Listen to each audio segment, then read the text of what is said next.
6. 알랑쇠는 정말 싫다. 이런 녀석은 큰 맷돌을 달아서 바닷속에 가라앉게 하는 것이 나라를 위하는 도리다. 빨간 셔츠는 목소리가 마음에 안 든다. 그는 자기의 타고난 목소리를 일부러 상냥하게 꾸미는 것 같다. 아무리 꾸미더라도 그 얼굴로는 틀렸다. 반하는 사람이 있다 하더라도 마돈나 정도일 것이다. 그런데 교감이니만큼 알랑쇠보다는 어려운 말을 한다. 집으로 돌아와 그자가 한 말을 생각해보니 한편 그럴듯하기도 하다.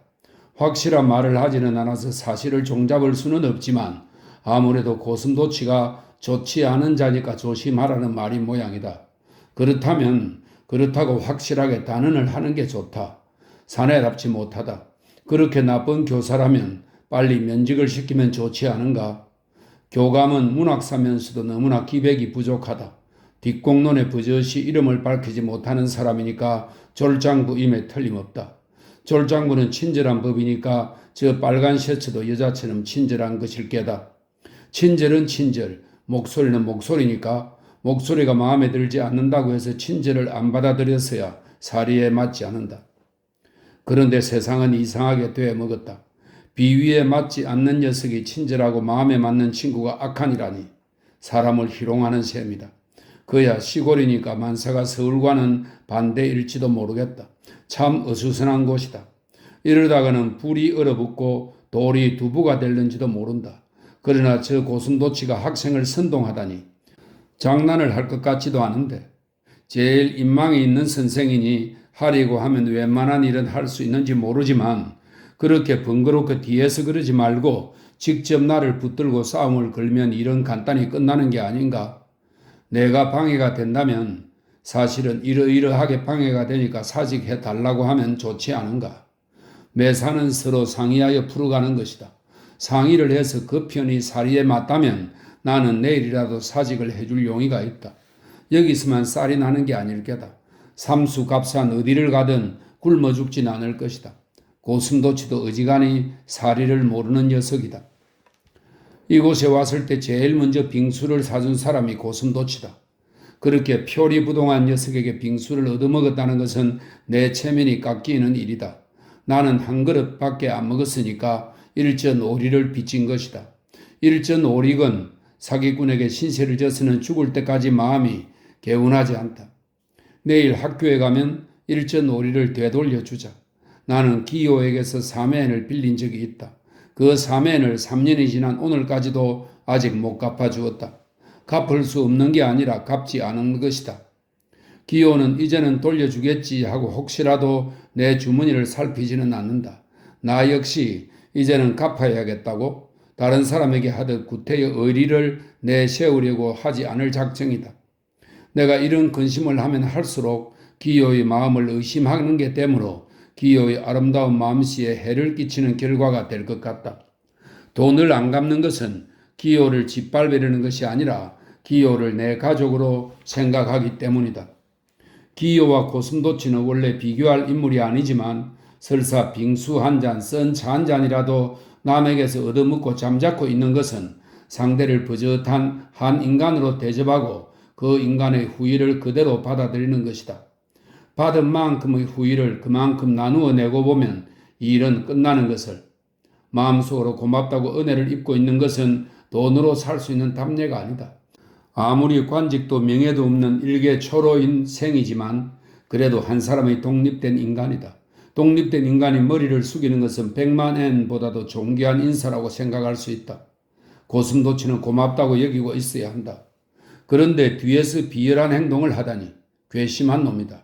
내일 가서 일전 놀이를 갚으면 빚은 없어진다. 그래놓고 싸움을 한바탕 해주자. 여기까지 생각하자 졸려서 굴굴 자고 말았다. 이튿날은 따질 말이 있었으므로 여느 때보다 일찌감치 학교에 나가 고슴도치를 기다리고 있었다. 헌데 좀처럼 나오질 않는다. 가지 꼬투리가 출근했다. 한문 선생이 나온다. 알랑쇠도 출근이다. 마침내 빨간 셔츠까지 나왔으나 고슴도치의 책상 위에는 분필 한 개가 놓여 있을 뿐 한적하기만 하다. 나는 사무실로 들어가자마자 바로 돌려주려고 마음먹고 집을 나올 때부터 일전오리를 손에 쥐고 학교까지 왔다. 나는 손에 땀이 많이 나는 편이라 손을 펼쳐보니 일전오리가 땀에 젖어 있었다. 땀에 젖은 돈을 돌려주면 고슴도치가 무엇라고 할 것 같아서 책상 위에 올려놓고 후후 입으로 분 다음 다시 손에 쥐었다. 그때 빨간 셔츠가 다가왔다. 어제는 실례했습니다. 배가 많았지요? 배라니요. 다만 덕분에 배가 좀 고팠습니다. 빨간 셔츠는 고슴도치 책상 위에 팔을 내밀고 선생, 어제 돌아올 때 배 안에서 한 말은 비밀로 해주세요. 아직 누구에게도 말하지는 않았겠지요? 했다. 여자 목소리를 내는 쫄장부라 매사에 근심 걱정이 많은 모양이다. 이야기하지 않은 것은 사실이다. 그러나 이제부터 이야기하려고 결심하고 이미 일전오리를 손바닥에 준비하고 있는 만큼 여기서 빨간 셔츠에게 입이 막히게 되면 약간 곤란하다. 빨간 셔츠는 사람이 나쁘다. 고슴도치라고 이름을 밝히지는 않았지만 뻔히 추측할 수 있게끔 수수께끼를 던져놓고서 이제 새삼스럽게 수수께끼를 풀면 폐해가 된다고 했어야 교감답지 못하게 무책임하다. 사람이라면 내가 고슴도치와 싸움을 시작해서 한참 설전이 벌어졌을 때 나타나 당당하게 내 편을 들어주어야 한다. 그래야만 한 학교의 교감답고 빨간 셔츠를 입고 있는 취지도 서게 되는 것이다. 내가 교감을 향해서 아직 아무에게도 이야기하지 않았지만 이제부터 호타 선생과談判을 할 작정입니다. 하고 말하자 빨간 셔츠는 아주 당황해서 선생, 그런 지각 없는 행동을 해서 난처하게 됩니다. 내가 호타 선생을 지명해서 말한 일도 없는데 선생이 만일 여기서 소란을 일으키면 내 입장이 어떻게 된단 말입니까? 선생은 학교에 소동을 일으킬 생각으로 온 것은 아니지 않은가요? 하고 이상하게 상식에 벗어난 질문을 한다. 물론입니다. 월급을 받고 소동만 일삼는다면 학교 입장에서도 곤란할 테지요. 빨간 셔츠는 그렇다면 어제 일은 선생 가슴 속에 접어두고 입 밖에 내지 말라고 진땀을 흘리며 부탁을 한다. 좋습니다. 저도 난처한 면이 있지만 그토록 선생님께 폐가 된다면 그만두지요. 틀림없지요? 빨간 셔츠는 이렇게 다짐까지 받는다. 어디까지 소심한 자인지 짐작이 가지 않는다. 문학사라는 게 모두 저 같은 무리라면 쓸데가 없는 작자들이다. 사리에 맞지 않고 논리가 서지 않는 요구를 하고도 태연한 태도다. 게다가 나를 의심까지 하다니 못나도 사나이는 사나이다. 한번 약속한 일을 뒤로 돌아가 휴지 버리듯 하는 가정스러운 생각을 하느냐. 그때 양쪽 책상의 주인들도 나왔으므로 빨간 셔츠는 재빨리 자기 자리로 돌아갔다. 그는 걸음걸이에도 조심을 했다. 방 안에서 걸어다니는 것도 소리가 나지 않도록 구두바닥을 살며시 디딘다. 소리를 내지 않고 걷는 것도 자랑이 된다는 것은 이때 알게 되었다. 도둑놈이 연습으로 하는 것도 아니니 평소대로 하면 좋지 않은가? 이었고 수업 시작 종이 들린다. 고슴도치는 아직도 나오지 않는다. 할 수 없어서 일전오리를 책상 위에 놓고 교실로 갔다. 수업이 길어져서 약간 늦게 교무실로 돌아오니 다른 교사들은 모두 책상을 사이에 두고 이야기꽃을 피운다. 고슴도치도 어느 틈에 와 있다. 결근인 줄 알았더니 지각을 한 모양이다. 내 얼굴을 보자마자 오늘은 자네 덕택에 지각을 해버렸어. 벌금을 내야 해. 하는 것이었다. 나는 책상 위에 있는 일전오리를 내놓고 이것을 드릴 테니 받아두세요. 언젠가 거리에서 먹은 빙수값입니다. 고슴도치는 무슨 소리야? 하며 웃어버렸으나 내가 뜻밖의 정색을 함으로 쓸데없는 농담은 그만두라며 돈을 내 책상 위로 대던져 버렸다. 야, 이것 봐라. 고슴도치 녀석이 끝까지 한턱 낼 기분인 모양이다. 농담이 아니라 진심입니다. 나는 선생님께 빙수를 얻어먹을 이유가 없어서 갚는 것이니 받으셔야 해요. 그토록 일전오리가 마음에 걸린다면 받아도 좋지만 어째서 지금 와서 새삼스럽게 갚으려는 것인가? 지금이건 언제건 갚을 건 갚아야죠. 얻어먹는 게 싫어서 갚아야겠습니다. 고슴도치는 쌀쌀맞게 내 얼굴을 보고는 하며 입을 삐죽거렸다.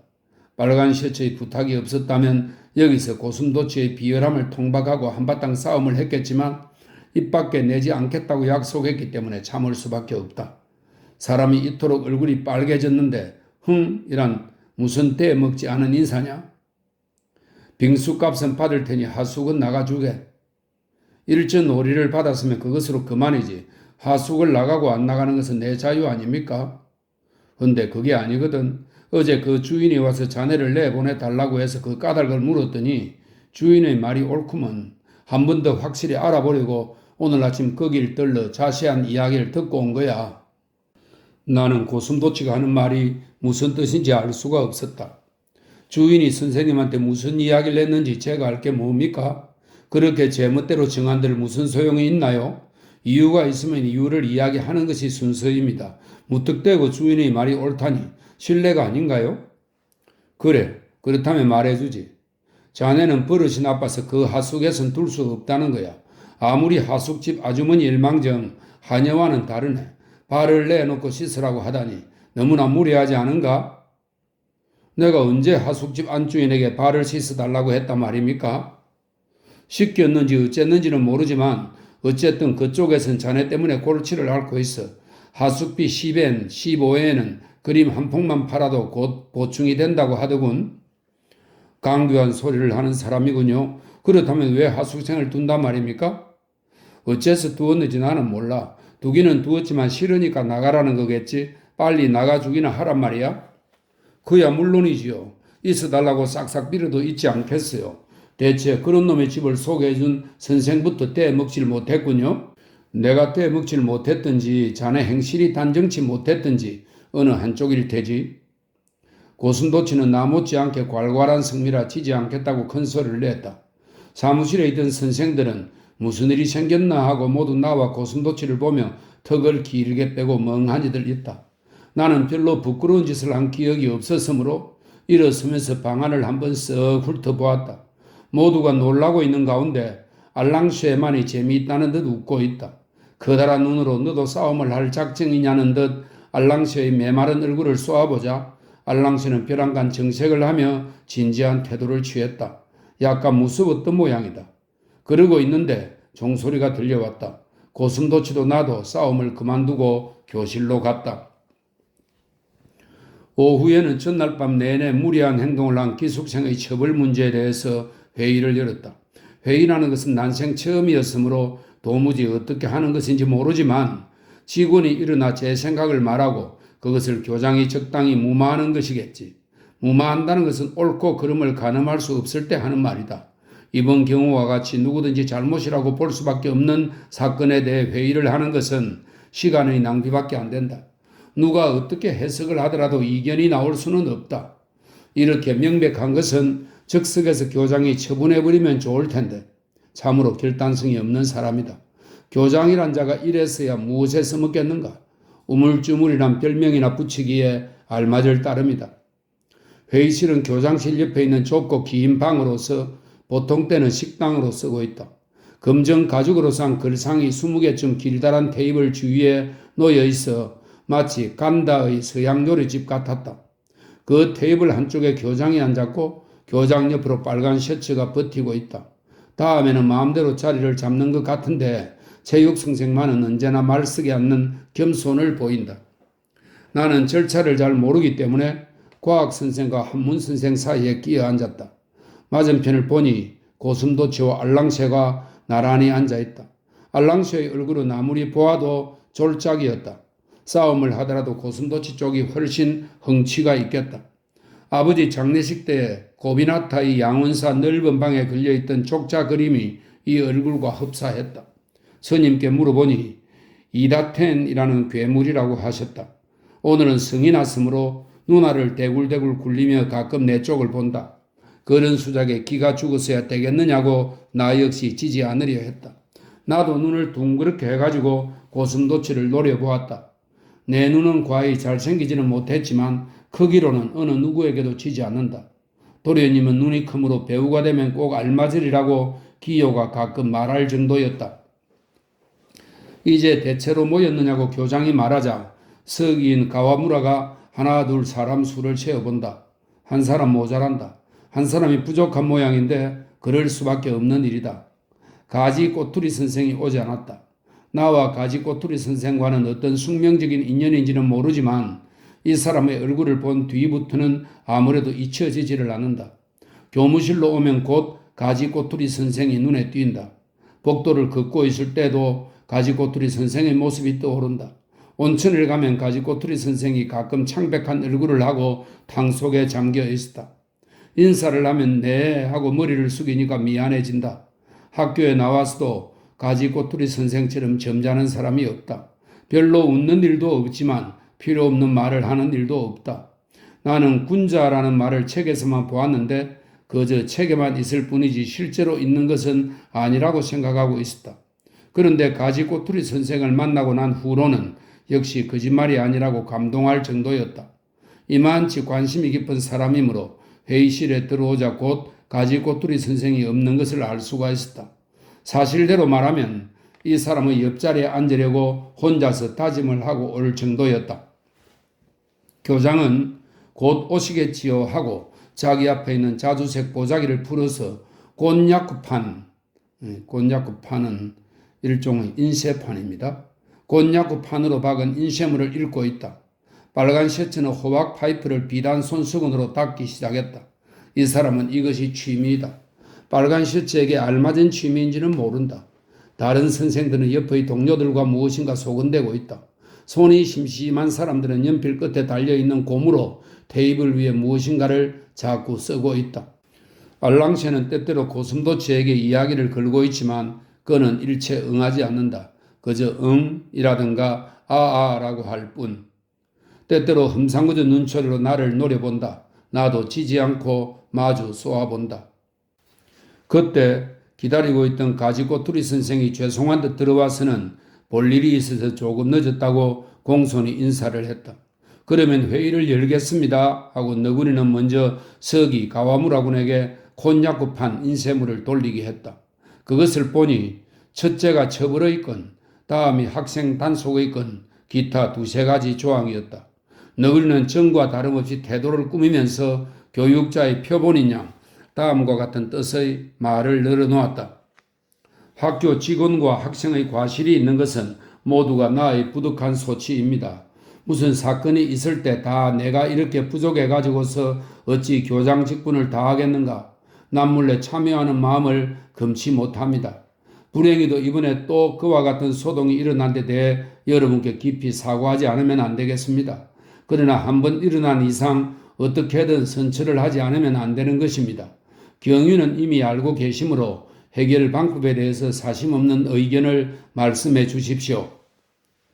나는 교장의 말을 듣고 교장이든 너구리든 간에 과연 훌륭한 말을 하는 사람이라고 감탄했다.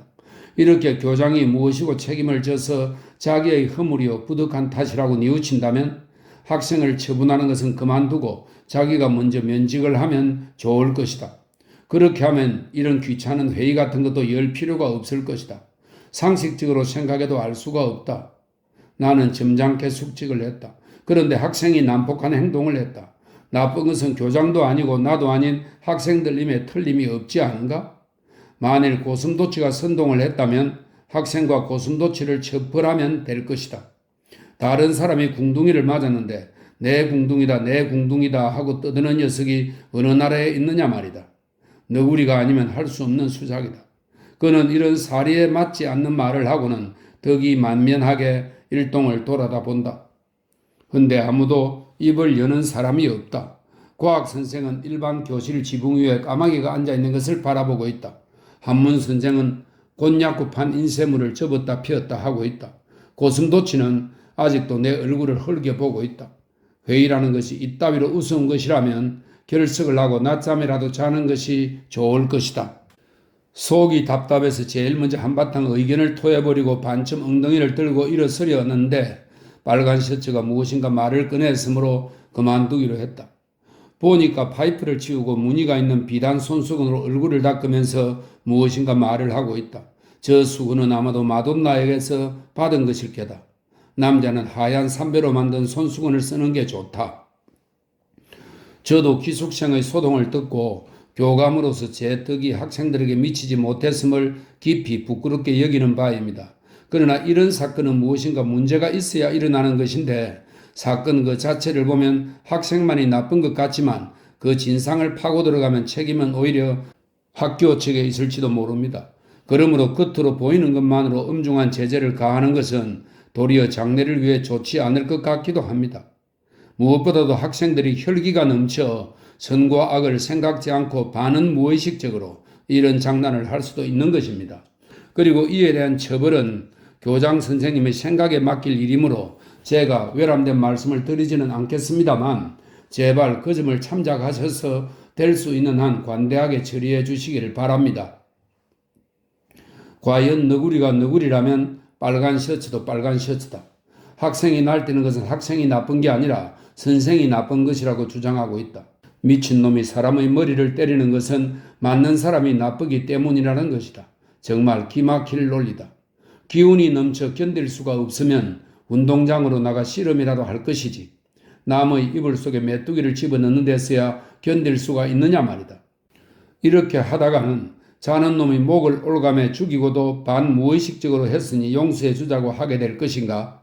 나는 이렇게 생각하고 무엇이라고 할 것인가를 궁리해 보았지만 듣는 사람들을 놀라게 할 만큼 당당하게 말을 하지 않으면 소용이 없다. 나는 화가 났을 때 입을 열면 두세 마디를 한 다음 반드시 말이 막혀버리고 마는 버릇이 있다. 너구리도 빨간 셔츠도 인물로 말하면 나보다 아래지만 하는 말만은 멋지다. 서투른 말을 해서 발목을 잡히면 재미가 없다. 잠깐 보관을 세워보려고 마음속에서 문장을 만들어 본다.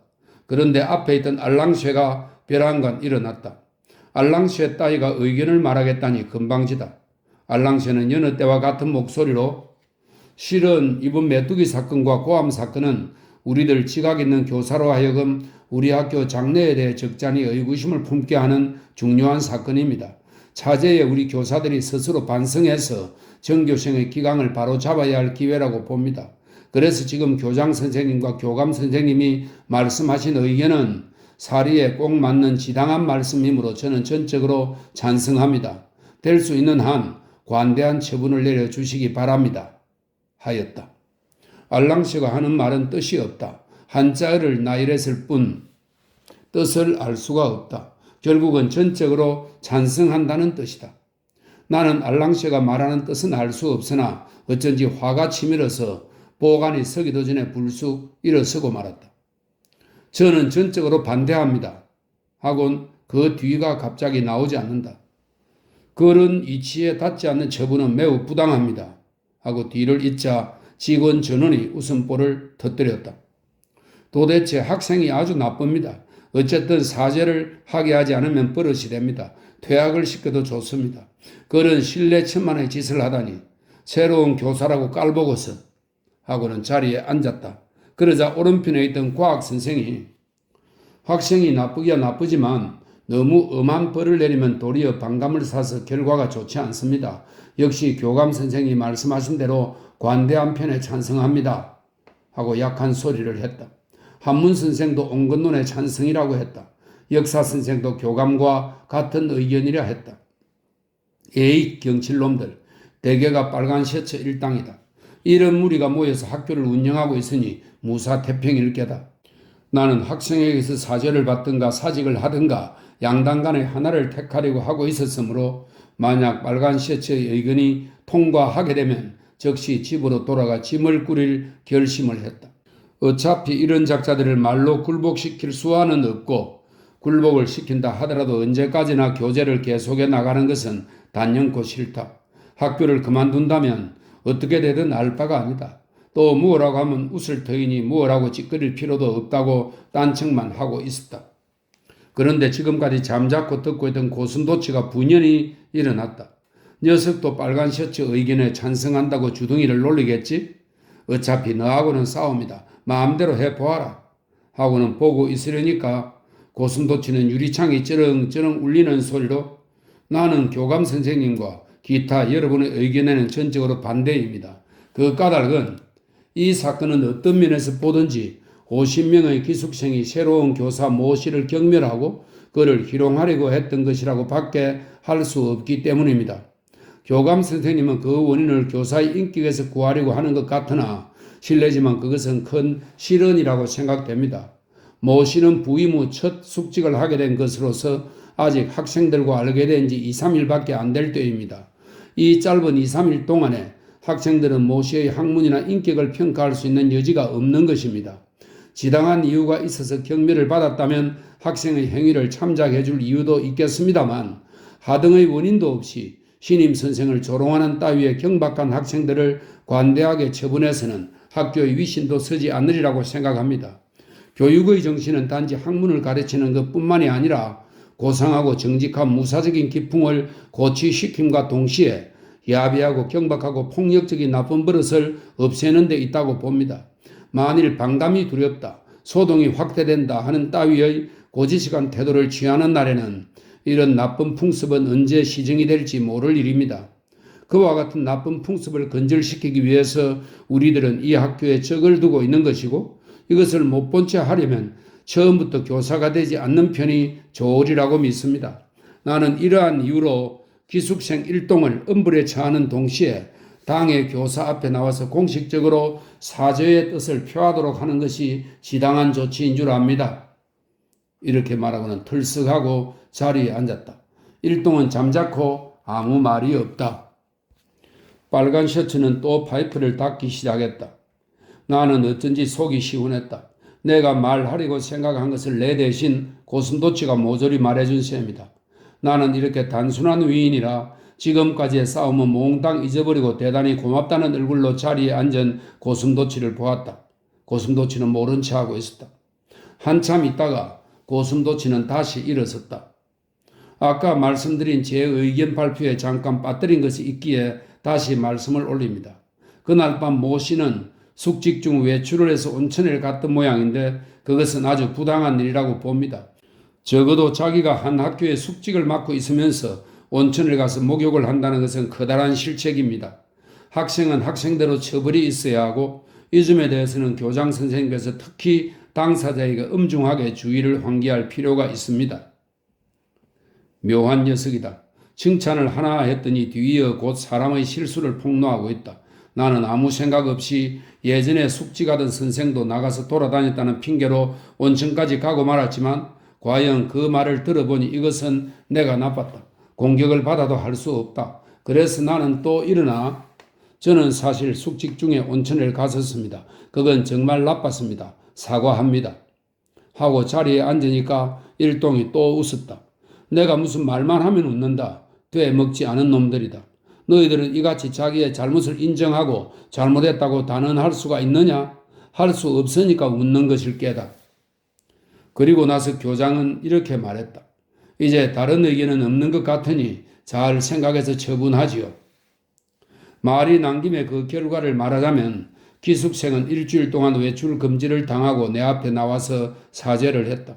사죄를 하지 않았다면 그때 사직을 하고 돌아가 버렸을 것인데 내 생각대로 되었기 때문에 도리어 큰일이 벌어지고 말았다. 그것은 뒤에 이야기하겠다. 교장은 회의의 계속이라고 해놓고는 이런 말을 했다. 학생의 풍기는 교사들이 감화로 바로잡아 나가지 않으면 안 된다. 그 첫째로 교사는 될 수 있는 한 음식점, 기생집 같은 곳에 출입하지 말아야 한다. 송별회 같은 때는 예외지만 혼자서 점잖지 못한 장소에 가는 것을 삼가주기 바란다.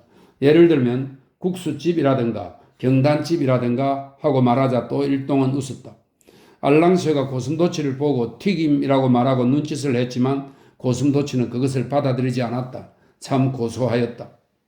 나는 머리가 나빠서 너구리가 하는 말을 잘 모르지만 국수집과 경단집에 간다고 해서 중학교 교사 역할을 하지 못한 데서야 나 같은 먹보는 도저히 교사를 할 수가 없다고 생각했다. 그렇다면 처음부터 국수와 경단을 싫어하는 사람이라야 한다고 제안하고서 사람을 쓰는 것이 좋으리라. 아무 말 없이 임명장을 주고는 국수를 먹지 말라, 경단은 먹어서는 안 된다고 원망스러운 명령을 하는 것은 나와 같이 다른 취미가 없는 사람에게는 대단한 타격이다. 그러자 빨간 셔츠가 또 입을 열었다. 원래 중학교 교사란 사회적 지위가 있는 사람들이므로 물질적 쾌락만을 구해서는 안 됩니다. 그쪽으로 빠지고 보면 나중에는 품성에 나쁜 영향을 받게 됩니다. 그러나 교사도 인간이므로 오락이 전혀 없이는 이런 식으로의 좁은 바닥에서는 도저히 살아갈 수가 없겠지요. 그래서 낚시를 가든가 문학작품을 읽든가 또는 신체의 신화 하이쿠를 짓든가 무엇이든 고상한 정신적 오락을 구하지 않으면 안 됩니다. 잠자코 듣고 있으니까 제멋대로 귀염을 토한다. 바닷가로 나가 비료를 낚기도 하고 고르키가 러시아 작가가 되기도 하고 정부인 기생이 소나무 아래 서기도 하며 시조 나부랭이나 읊어대는 것이 정신적 오락이라면 튀김국수를 먹고 경단을 씹는 것도 정신적 오락이다. 그런 되먹지 않은 오락을 가르치기보다는 빨간 셔츠나 빠는 것이 좋겠다. 너무도 불쾌했으므로. 마돈나를 만나는 것도 정신적 오락입니까? 하고 물어보았다. 그러자 이번에는 아무도 웃지 않았다. 이상한 얼굴로 서로 눈짓을 하는 것이었다. 빨간 셔츠 자신은 괴로운 듯 아래로 시선을 내리깔았다. 그것 봐라. 한 대 먹었지? 다만 딱한 것은 내가 이렇게 말하자 가지 꼬투리 선생의 헬스간 얼굴이 더욱더 헬쑥해졌다는 것이다. 7. 나는 이날 밤 하숙을 옮기기로 했다. 하숙집으로 돌아와 짐을 꾸리고 있었더니 하숙집 안주인이 뭐 불편하신 일이라도 있어서십니까?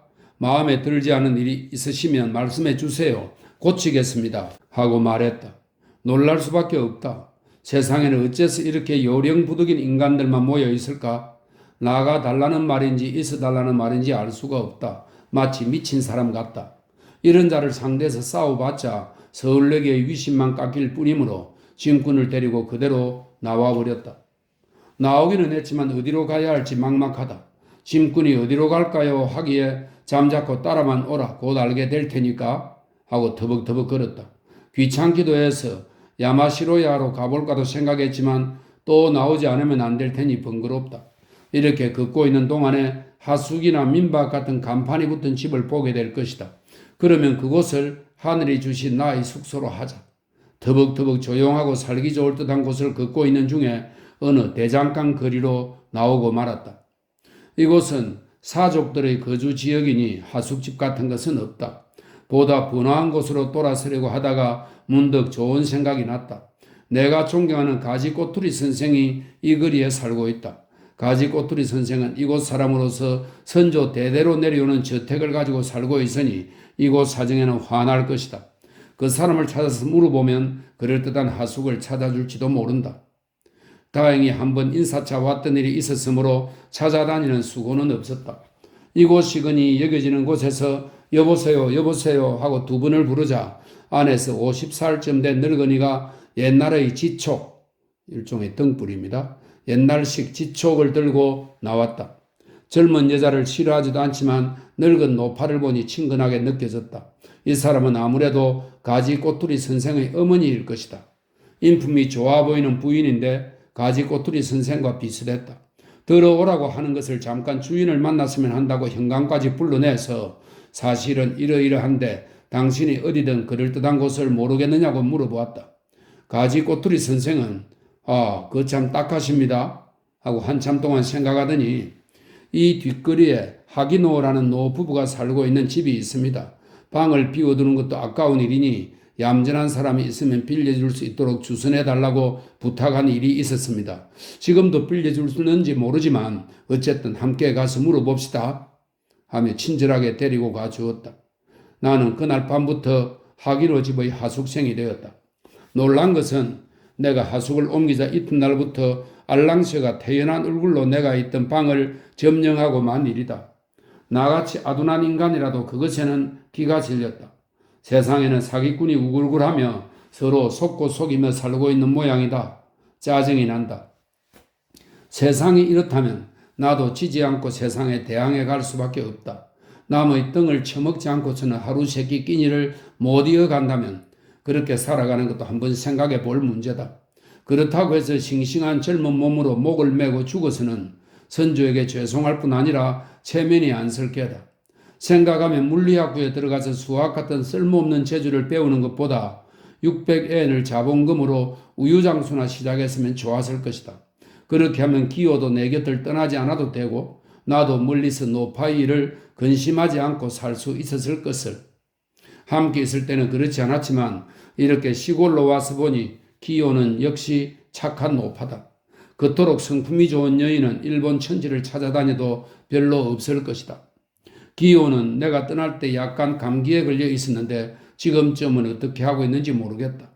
요 전날 보낸 편지를 보았으면 기뻐했을 것이다. 그런데 벌써 답장이 왔어야 할 텐데 나는 이런 일만을 생각하며 2, 3일을 지냈다.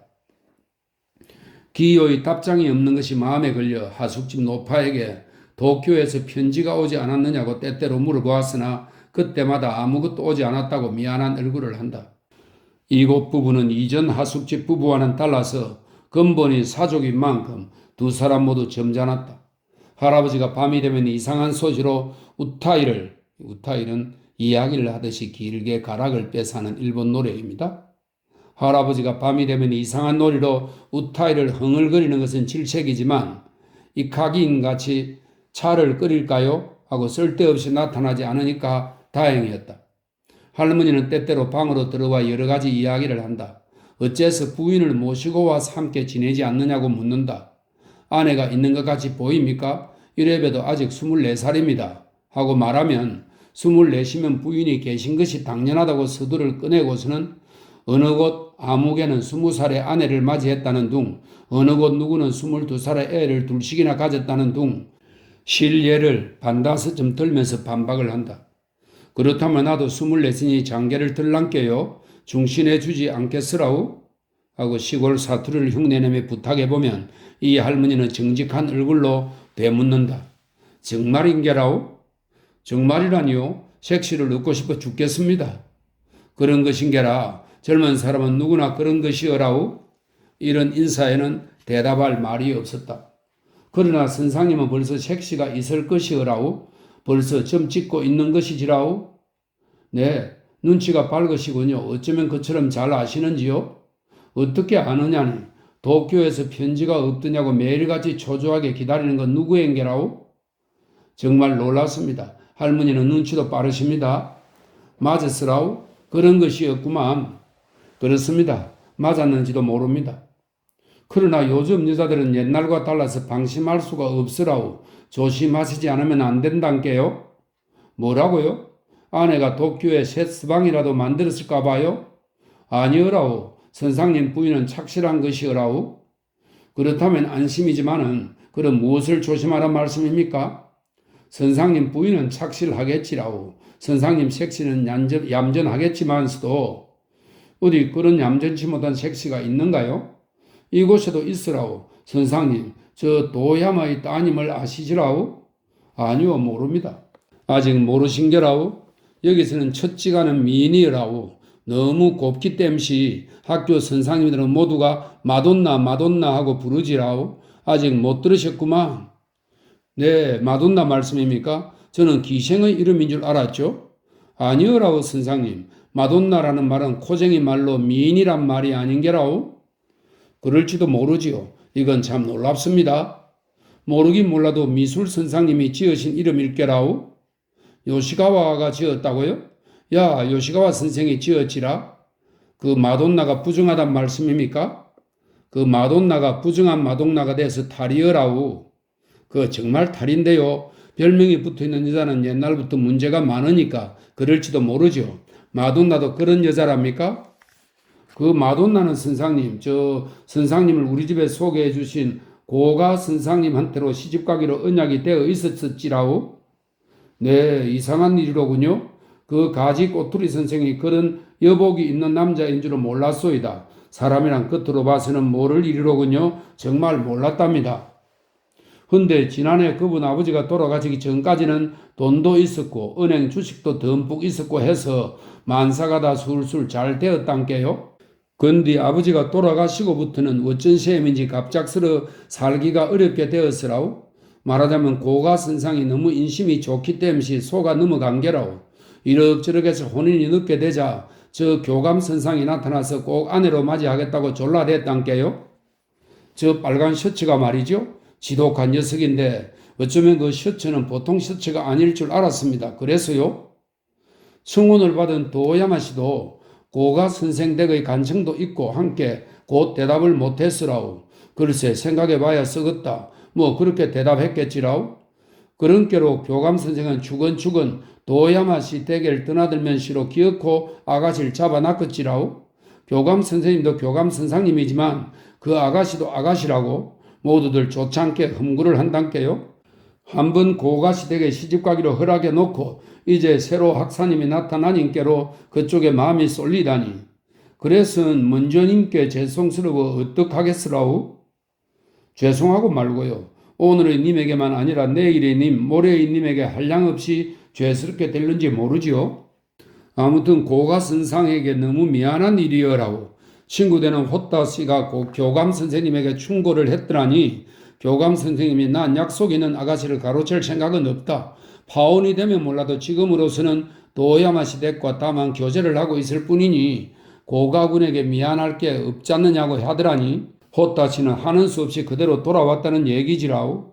교감 선생님이나 호따 씨는 그것 때문에 의가 나빠졌다는 소문이 자자하지라우.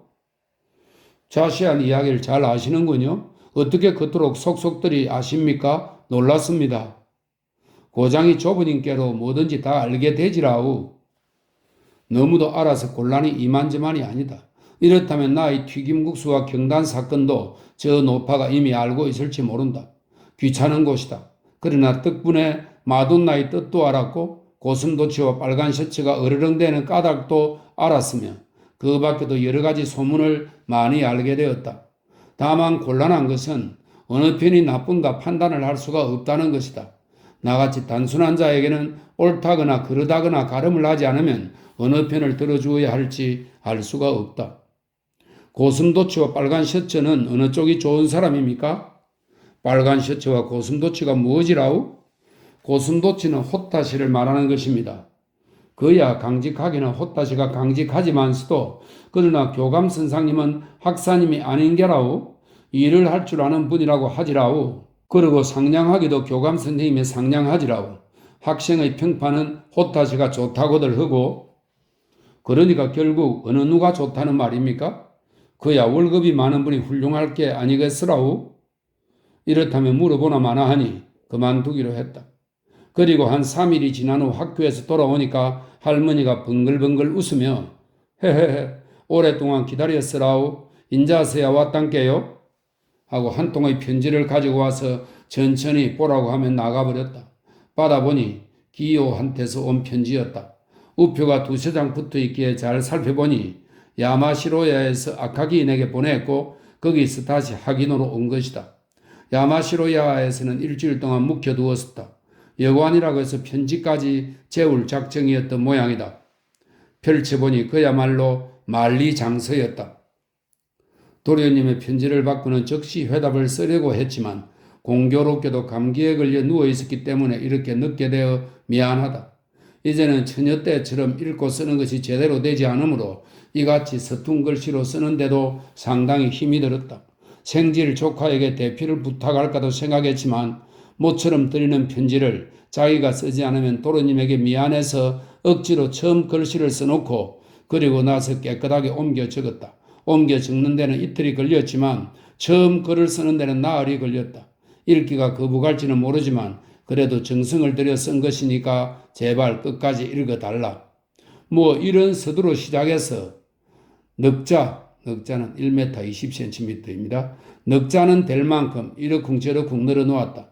과연 읽기가 거북했다. 글씨가 서투른 것뿐만이 아니다. 대개 히라가나이므로 어디서 끊고 어디서 시작하는 것인지 점을 찍는데도 힘이 들었다.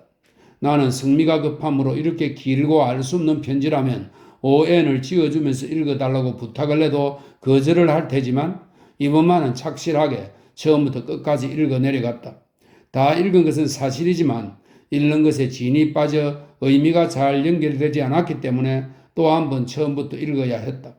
방안이 조금 어두워져서 아까보다 보기가 어렵게 되었으므로 할 수 없이 밖으로 나와 앉아서 자세히 읽었다. 첫 가을의 바람이 팥초잎을 움직여서 얼굴을 스치고 지나가는 길에 읽고 있는 종이장을 마당으로 날려보냈고 나중에는 넉자쯤 되는 반토막이 펄렁펄렁하고 손에서 떠나가 돌담까지 날아가려고 한다. 기요의 편지 내용은 대충 이랬다. 도련님은 때쪽까지 곧은 성미이므로 성을 잘 낼까 걱정이다. 함부로 남에게 별명을 붙이는 것은 그 사람에게 원한을 사게 되니 아무 때나 쓰면 안 된다. 만약 붙이거든 기요에게만 편지로 알려달라. 시골 떡이들은 질이 좋지 않으니 조심해서 봉변을 당하지 않도록 해라. 기후도 도쿄보다는 불순할 테니 잠을 잘못 자다가 감기에 걸리면 안 된다. 도련님의 편지는 너무 짧아서 사정을 잘 알 수가 없으니 요 다음에는 적어도 이 편지의 반점은 되도록 길게 써보내라. 여관의 팁으로 오해를 주는 것은 좋지만 뒤에 곤란하지는 않겠는가?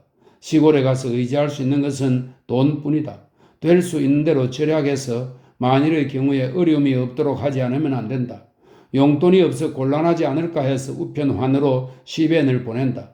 전날 도련님에게서 받은 50엔을 도련님이 도쿄로 돌아와 집을 살 때 보태려고 우체국에 저금해 두었으니 이 10엔을 빼고도 아직 40엔이나 남았다.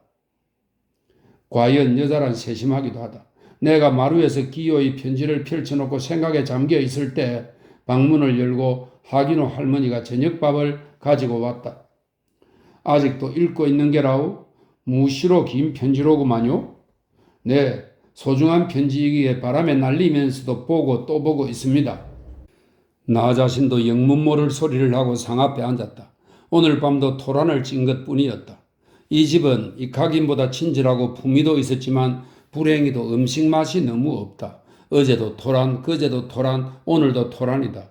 내가 토란을 좋아한다고 말하기는 했지만 이렇게 끼니마다 토란만 먹여주면 목숨을 부지할 도리가 없다. 가지 꼬투리 선생을 비웃을 것이 아니라 내 자신이 머지않아 토란 꼬투리 선생이 될 것이다. 기요라면 이런 때 내가 좋아하는 참치회나 어묵꼬치를 구워서 줄 텐데 가난한 구두쇠 양반은 어쩔 수가 없다. 아무리 생각을 해보아도 기요와 함께 있지 않으면 안 되겠다. 만약 학교에 오래 있게 되면 도쿄에서 불러와야 하겠다. 튀김국수를 먹으면 안 된다. 경단을 먹으면 안 된다. 하질 않나. 하숙집에서는 토란만 먹고 누렇게 되어 있으라니 교육자란 괴로운 직업이다. 선종 스님이라도 이보다는 입에 맞는 것을 먹고 있을 것이다. 나는 한 접시에 토란을 비워놓고 책상 서랍에서 날계란 2개를 꺼내 차차 모서리에 두들겨 깨뜨려서는 겨우 영양을 취했다. 날계란으로나마 영양을 취하지 않으면 일주일에 21시간 수업은 할 수가 없다. 오늘은 기요의 편지 때문에 목욕탕에 가는 시간이 늦어졌다.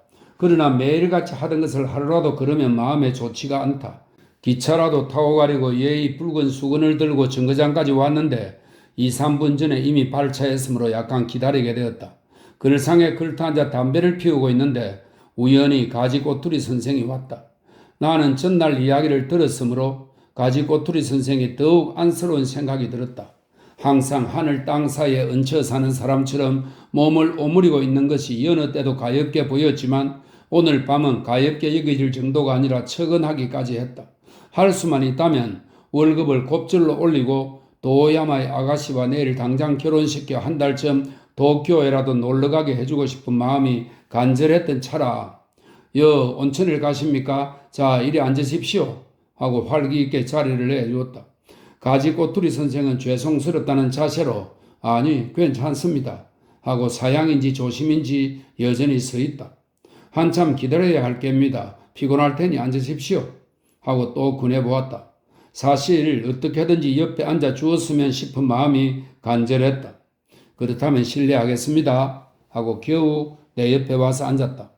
세상에는 알랑시같이 금방지게 나오지 않아도 좋을 곳에 썩썩 얼굴을 내놓는 녀석도 있다. 고슴도치같이 내가 없으면 일본이 곤란할 거라는 듯한 얼굴을 어깨 위에 올려놓고 있는 작자도 있다. 그런가 하면 빨간 셔츠와 같이 화장품과 잘생긴 얼굴의 도매상으로 자처하는 인간도 있다. 모두가 각 제각기 뽐내고 있는데도 가지꼬투리 선생처럼 있어도 없는 것 같고 인질로 잡혀온 인형같이 점잖게 구는 사람은 본 적이 없다. 얼굴은 부어있지만 이런 훌륭한 사람을 버리고 빨간 셔츠에게 붙다니 마돈나도 약간 이해가 안 되는 아가씨다. 빨간 셔츠를 몇 다섯 한테 뭉쳐보라지 이런 훌륭한 남편이 될 수 있는가? 선생님, 어디가 편찮은 게 아닙니까? 매우 피로해 보이는데요? 아니요, 별로 이렇다 병은 없습니다만 그건 다행입니다. 건강이 나쁘면 사람 구실을 못하니까요. 선생은 무척 건강해 보입니다. 네, 좀 마른 편이지만 병은 없습니다. 전 병이란 걸 제일 싫어하니까요. 가지꼬투리 선생은 내 말을 듣고 번글번글 웃었다. 그때 출입구에서 젊은 여자의 싱싱한 웃음소리가 들려오기에 무심코 돌아다 보니 주위가 환해 보일 정도의 미녀가 나타났다. 피부가 휘고 최신 유행 머리를 한 키가 멀쑥한 미인과 46된 부인이 나란히 표파는 창고 앞에 서 있다.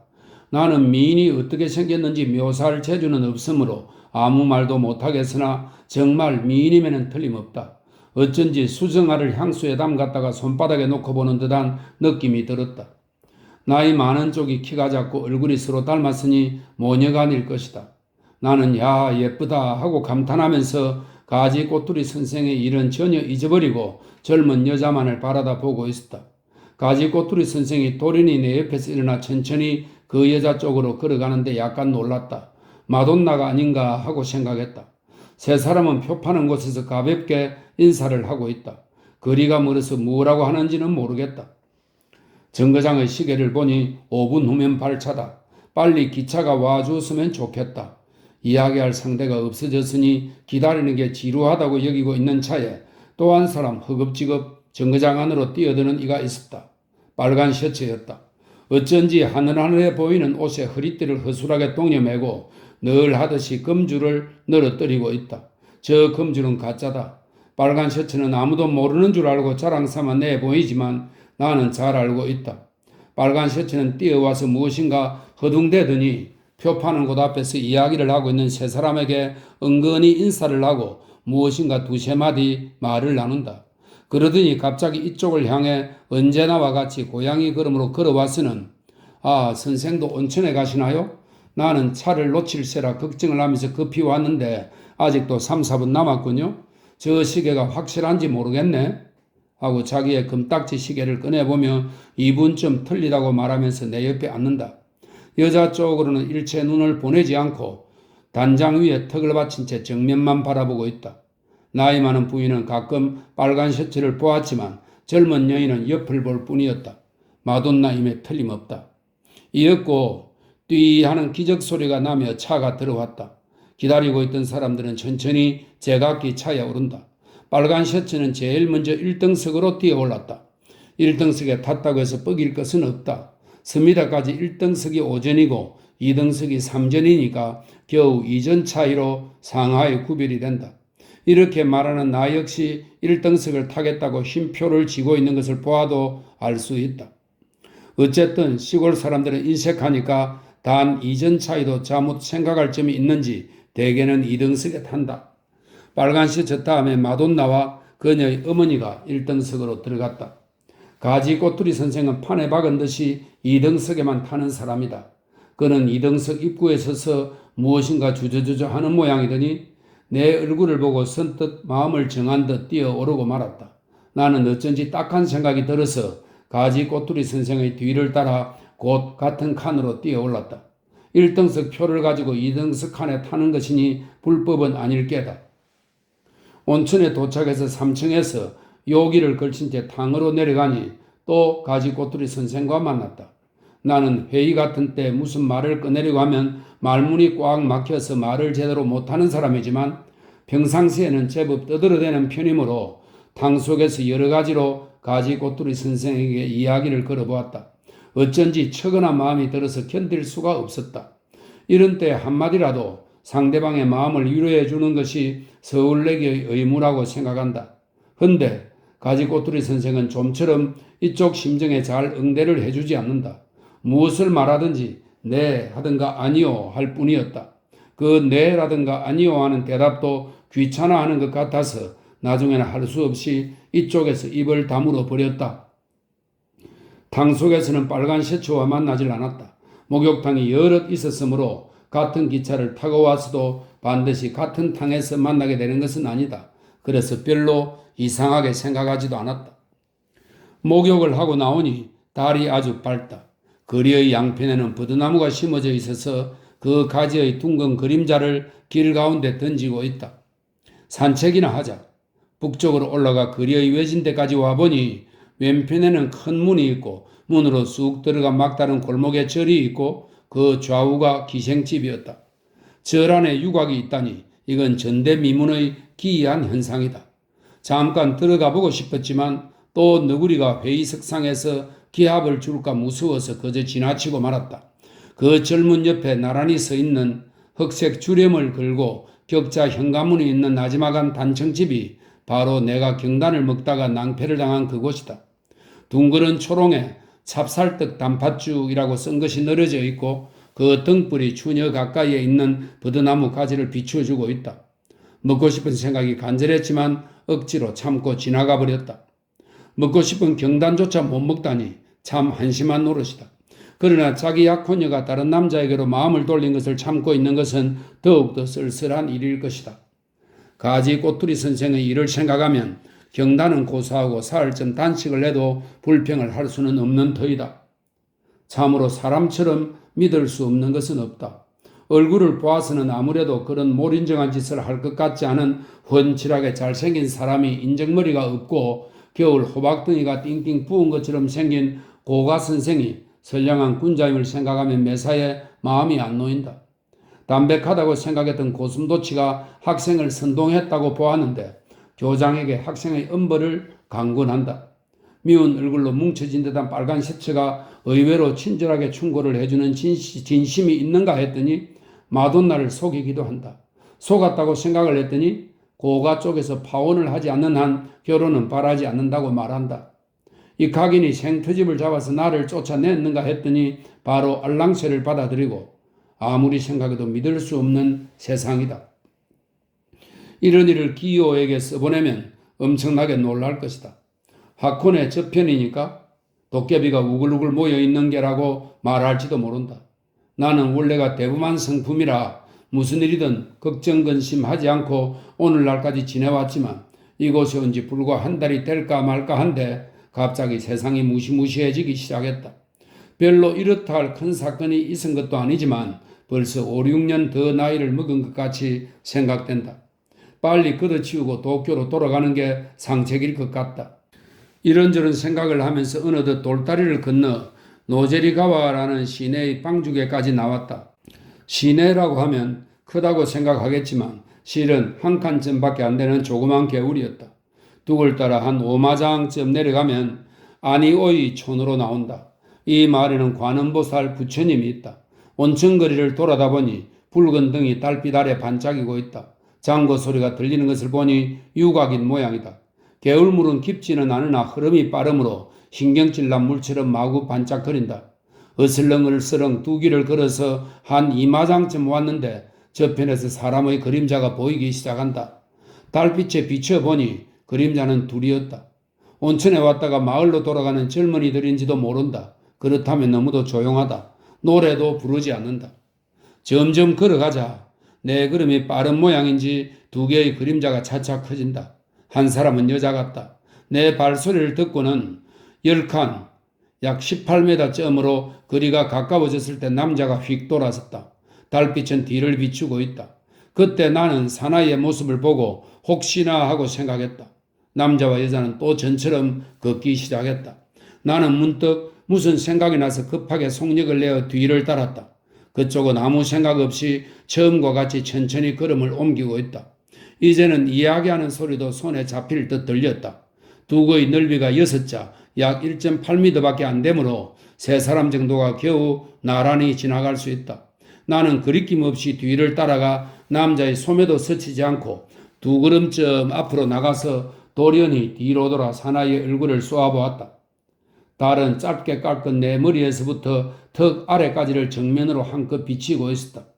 남자는 앗 하고 조그만 소리를 질렀으나 급히 외면을 하면서 그만 갑시다 하고 여인을 재촉하기가 무섭게 온천거리로 되돌아섰다. 빨간 셔츠가 뻔뻔스럽게 속이려는 것인지 혹은 마음이 약해서 자기를 알리지 못했는지 모르겠다.